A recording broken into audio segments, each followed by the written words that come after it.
Labas, Virenijau. Labą dieną. Virenijus yra jogos ir gongų mokytojas. Ir iškart noriu paklausti, aš žinau, kad tu esi jogos mokytojas, bet turbūt tradicinis klausimas tau, kaip atsirado tavo gyvenime gongai? Viskas vyksta labai paprastai. Aš iš tikrųjų niekada negalvojau, kad teks man tais gongais užsiimti, bet jie atkeliavo pas mane patys. Aš turėjau jogos studiją, man reikėjo kažkaip išnaudoti laiką dienos metu. Ir aš tada galvojau, prisikviesku daugiau žmonių ir tada atėjo viena moteris, atsinešė 3 dubenėlius ir jos paliko man. Ir tie žmonės, kur ateidavo jogos užsiėmimus, jie pradėjo klausinėti, kas tai yra. Ir aš pradėjau aiškinti, kad tai yra dubenėliai, tai yra dainuojantis, tarkim, Tibeto dubenėliai, atvažiavo iš ten ir ten, su jais daro tą ir tą. Ir nenori pradėjau gilintis, žmonėms tas labai patiko. Pradėjau su jais groti per jogos užsiėmimus, per tą atsipalaidavimo fazę. Žmonėms dar labiau patiko ir aš tada pradėjau vystyti tą kryptį ir po truputį, jau dabar per 4 metus susiformavo iki to, ką aš jau dabar turiu. Ir gongų daugiau, ir pačių renginių daugiau, ir pati idėja išsiplėtojo, ir tos žinios atėjo, kas kaip kur turi būti. Vienu žodžiu, dalinai tokios atpalaiduojančios rytų kultūros atkeliavo pas mus.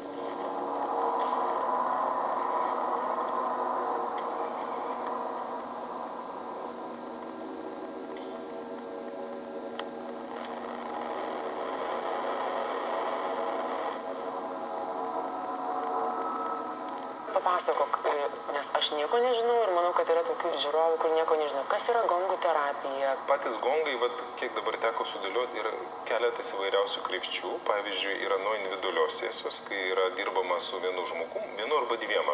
Čia aš taip darau. Tada tie dubenys, jie dedasi ant žmogaus. Ir tada su jais yra grojama ir tada sukeliama tam tikra vibracija ir ta vibracija jinai judina visą žmogų labai giliai. Žmogus tą iš tikrųjų jaučia. Bet ir lygiai taip pat veikia tai jo psichika, jis labai stipriai atsipalaiduoja. Kaip sakoma, būna net atsijungia ir prisijungia. Pats gongas, jis yra daug stipresnis, todėl kad jis yra didelis. Jis yra mūsų kultūroje, tai yra varpas. Rytų kultūroje tai yra gongas.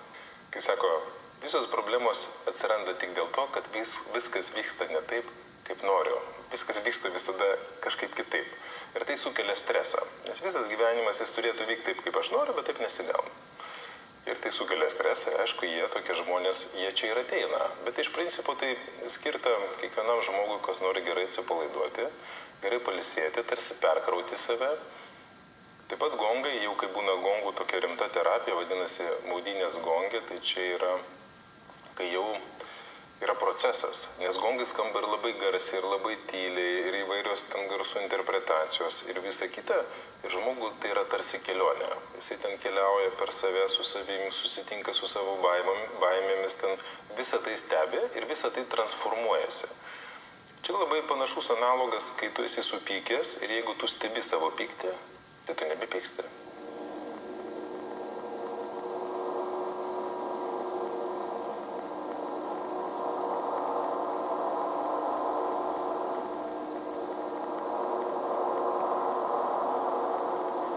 Kas yra gongų naktis?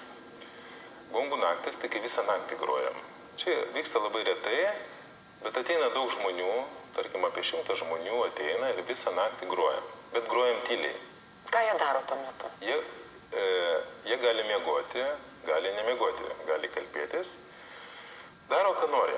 Kas ką išmano, tas tą daro, bet kaip taisyklė, didžioji dalis žmonių, jie klauso ir nori, nenori. Tavo protas, kai klauso to paties garso, jisai labai stipriai tave atjungia. Ir nors žmonėms būna nepatogu, bet jie visą naktį išmiega, kaip kūdikiai, atsikelia, tokie truputį apsimiegoja, pavargę. Bet žiūrint iš kitos pusės, labai gražu tame, kad tai yra, pavyzdžiui, 100 žmonių guli vienoj salėje ir jie miega ir tai sukuria tam tikrą bendrystės jausmą. O moteris ar vyrai daugiau ateina? 90% moterų ateina. Jos yra imlesnės.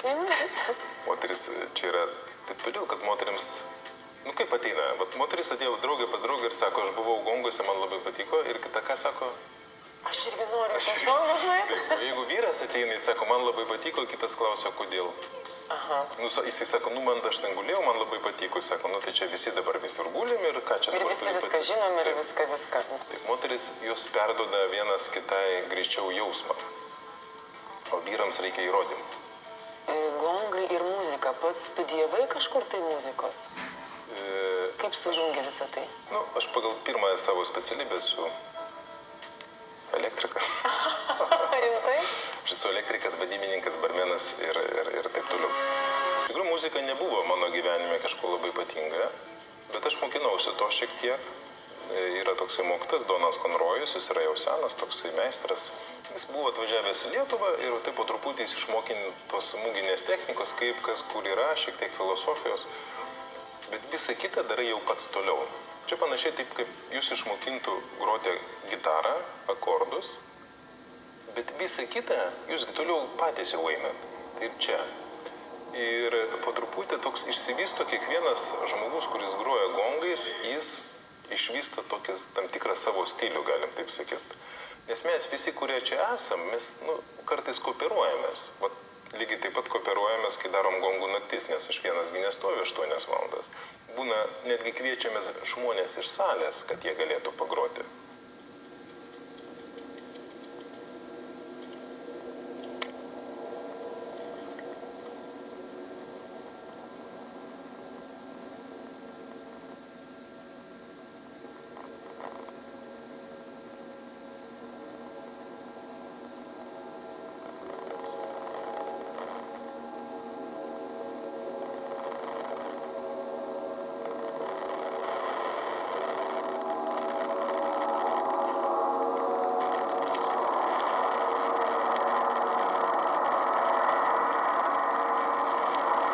Iš intuicijos groja. Tai nėra kažkas tokio labai stebuklingo, bet tu turi pajausti, ko reikia tuo metu tiems žmonėms, kurie čia atėjo pas tave.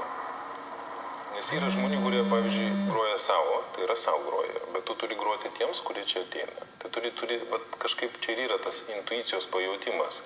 Užtai man labai gerai tame, kad aš naudoju ir jogos žinias, ir gongus. Per jogą tu ką padarai? Nuramini protą, atsiveria intuicija.